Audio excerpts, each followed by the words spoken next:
Good evening and welcome to Wednesday Night Wellness Live. I'm Dr. Andrew Merrill here at Nightlight Chiropractic in downtown Orlando.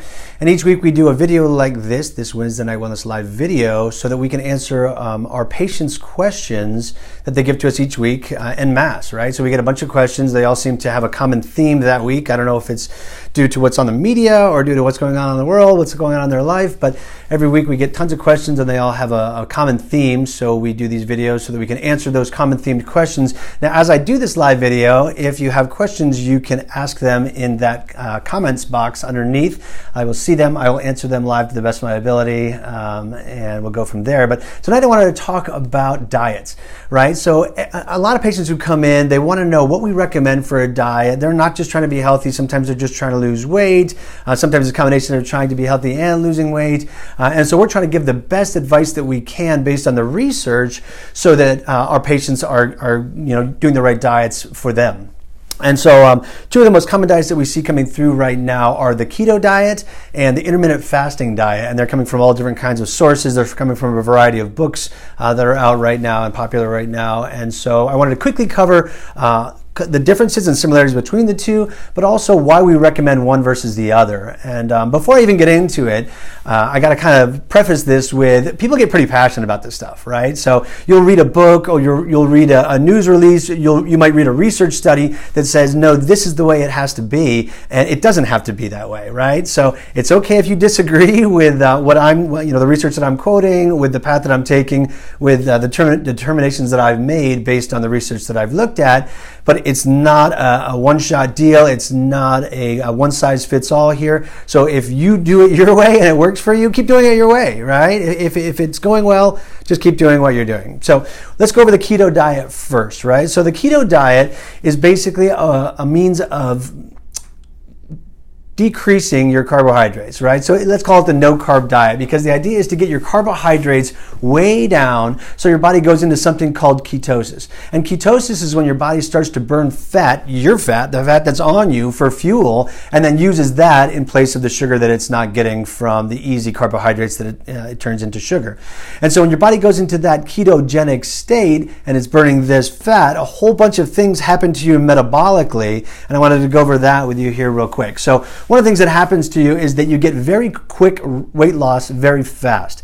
And part of the reason that you get that quick weight loss so fast is that your body is burning off a lot of water, right? You end up losing a lot of water weight up front, and that's a good thing. It's not necessarily a bad thing that you're burning off a lot of extra water that your body's holding on to. So very quick weight loss within the first few weeks happens. This keto diet helps with insulin resistance in type 2 diabetics. And that's really important. So what happens is when you're eating too much sugar, you end up with type 2 diabetes. You end up with this insulin resistance where your body doesn't even recognize sugar anymore, doesn't pack it away into cells. You end up with your blood sugars getting out of control, and you end up with this type 2 diabetes and all the bad side effects that go along with that. And we don't want that. So this keto diet actually does a great job of helping your insulin remember, this is what sugar looks like, take it, put it inside the cell, keep the blood sugar low, and it does a great job doing that. One of the other things that it does is it lowers blood pressure, right? So as you're decreasing all of this water in your system, you end up with lower blood pressure, and that's a great side effect, right? A diet that decreases your blood pressure and decreases your insulin resistance. This sounds like fantastic. This sounds like exactly what we're looking for. The last thing, and this is kind of like off the beaten path a little bit, is it does great with epilepsy, right? So if you have a child with epilepsy, if you're an adolescent or even an adult with epilepsy, there's a lot of promising research, a lot of good research out there already, actually, that says that it will help with your epilepsy. So getting on a diet that is a keto diet can help with epilepsy.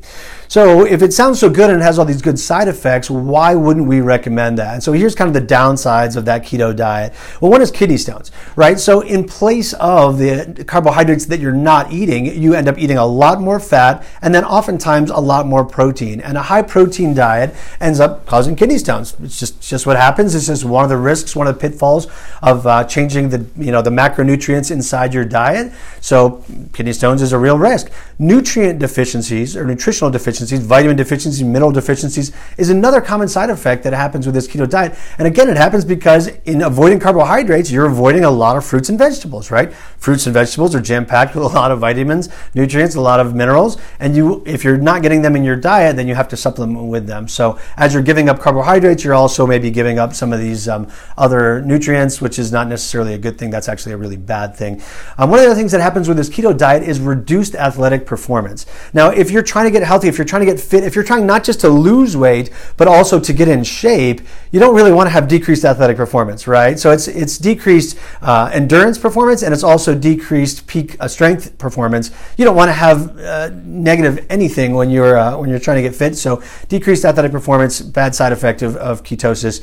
And the last thing, the most important reason why we don't recommend this to most of our patients is it's not sustainable. It's not sustainable comparative to intermittent fasting and comparative to a lot of other diets out there. It's very hard to get into ketosis, relatively speaking. You have to stop eating carbohydrates or decrease your carbohydrates so much that your body will do it. It takes a period of a few days. You end up feeling terrible as your body is making that flip from using glucose to using fats to support yourselves. And it makes you feel terrible, right? They call it the keto flu sometimes because of all the ill effects that happen while you're going through that process. And it's not fun to do. And if, let's say you've been on ketosis for 4 weeks or 6 weeks, and then you go out with your friends one night and you drink a few glasses of wine, or you end up, having a terrible night and you eat a bag of potato chips or whatever it is, you're going to fall out of ketosis, and then it's going to take you a day or two to get back into that ketosis. So it's really difficult to sustain, and it's really difficult because small misses can end up having deleterious effects to that ketosis. So let's talk about why I recommend intermittent fasting. And again, if you're watching this and you're a huge keto supporter, that's fine. Keep doing it. No reason to flame me. No reason to get mad at me. I don't hate it. I just don't recommend it for a good majority of my patients. And we're outlining that here. So what is intermittent fasting? Well, intermittent fasting is any eating pattern that cycles between fasting and eating, right? And fasting means that you're not consuming anything dietarily.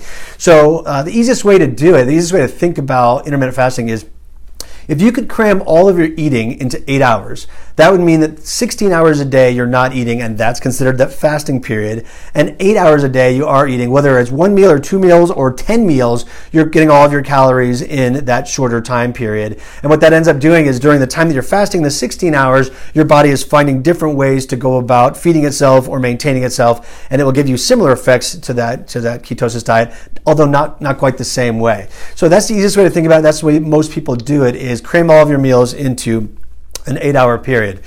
There's other ways to do it though, right? So you could do a 5-2, which is basically you eat normal 5 days a week, and on 2 non-consecutive days, what you do is you cut your calories way down to like 500 or 600 calories. So like the bare minimum to keep you from like losing your mind, and then go back to eating regular the next day. And what that does is similar to that same 16-8 idea of cramming all your meals into an 8-hour period. There's also the eat, stop, eat method, which basically is 1 or 2 days per week. You're not eating anything. There's nothing but water all day, and you're decreasing your calories on that day to 0, which means that you're going to lose weight, and your body is going to find other ways to burn fat on those days. I mean, heck, there's even something called spontaneous meal skipping, and I love this. I mean, this is perfect for so many people, I think, where you don't even have a plan, right? You start your day and you're like, I don't even know what I'm going to eat, right? I have no idea if it's going to be breakfast or lunch or dinner or none of the three or all of the three. And so when the opportunity presents itself, you end up skipping that meal. And if it's a little bit calculated, you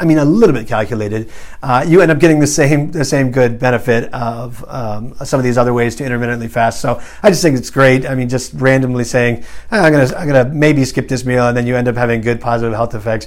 I hear this all the time from patients. They're like, oh wait, I can't skip breakfast. Breakfast is the most important meal of the day. And that's totally not true. I mean, I think that started with John Kellogg, maybe. I don't even know. Started back in the 1800s. It's totally not the most important meal of the day. Don't let anyone fool you.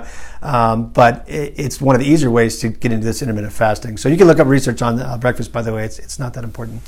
So why would intermittent fasting be for you? Well, one of the first effects that you look up in the research is that it increases your human growth hormone tremendously. Now, this human growth hormone is creates a whole cascade of other great benefits in your body that's helping cells to perform better. It's helping tissue repair. It's helping muscle growth. It's like the opposite of the decreased athletic performance that you get in the ketogenic diet or the keto diet, because your body is actually working hard so that it can pack on more muscle, and it's working hard so that any exercise that you're doing, you're getting better gains for. So number one, that's Number two, you get better insulin sensitivity. So just like with the keto diet, your body is learning again when it doesn't have fuel available, how do we work, how do we make fuel? And so when you're on this intermittent fasting diet, what you're getting is that insulin resistance departure again. So you're doing good things for diabetes type 2 again.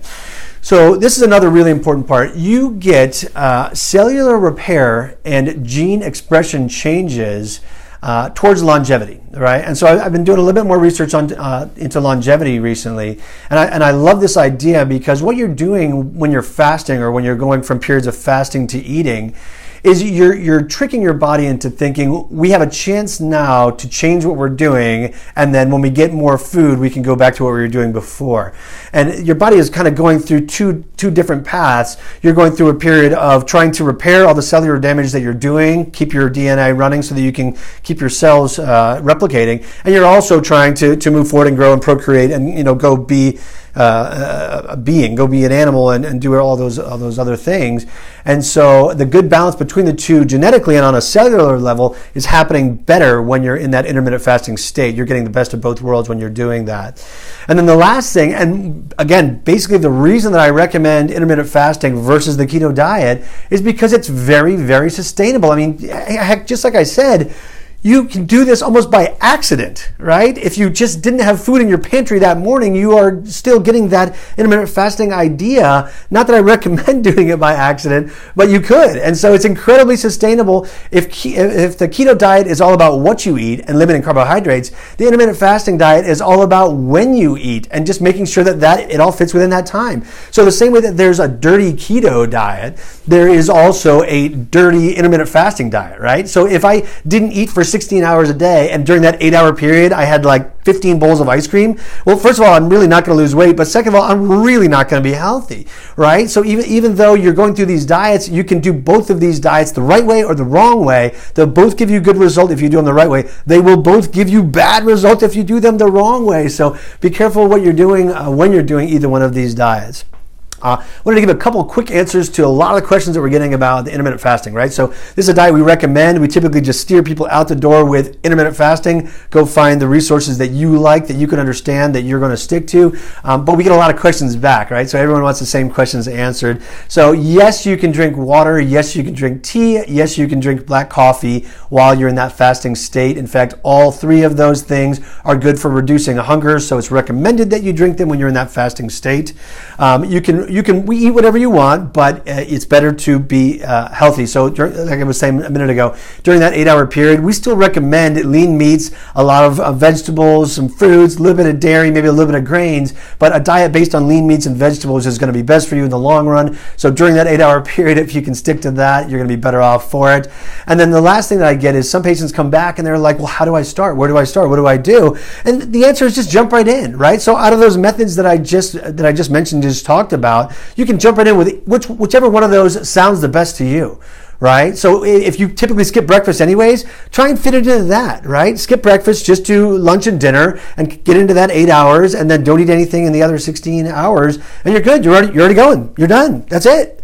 If it's easier for you to, if you have hard travel days or days where you're at work the whole day or whatever, you could do it one of the other ways where you're skipping all the meals in one day or some of the meals in one day. It's so frowned upon by a lot of the medical community that you're fasting or you're not eating. And there are some exceptions to some of this, right? So obviously, mothers, nursing mothers, pregnant mothers, young children, you can't be skipping meals like this. You really have to follow a more traditional eating pattern. But for almost everybody else, I mean, even adolescents, even teenagers, we're doing a lot of research on this now.